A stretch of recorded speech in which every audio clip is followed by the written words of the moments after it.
આદરણીય શ્રી નરેન્દ્રભાઈએ સૂચવેલા માર્ગ પર આગળ વધતા છેલ્લા 3 દિવસનો મારો પ્રવાસ જે છે એમાં વિકાસ કાર્યો, એમાં સૌથી પહેલા રાજકોટ 2 દિવસ પહેલા જ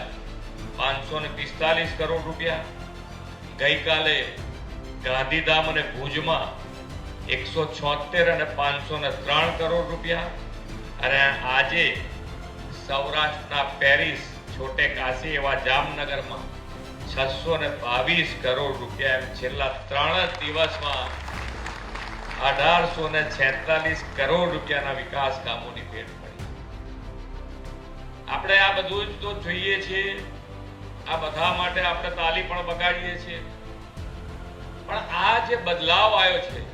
એ બદલાવ આપણને કેવી રીતે આવ્યો એ પણ આપણે બધાએ મગજમાં રાખવું જોઈએ. મહાનગરપાલિકા અને મહાનગરપાલિકાની વ્યવસ્થા, ફાઇનાન્શિયલી વ્યવસ્થા તમે જોયેલી છે કે હજારો કહેવાય લાખ સુધીને ના પહોંચાય એવી કિંમતના વિકાસ કામ જો તમે માગ્યા હોય તો પણ નગરપાલિકા લાંબા સમય સુધી એનો વિચાર કરે અને પછી તમને આપે. એની જગ્યાએ આજે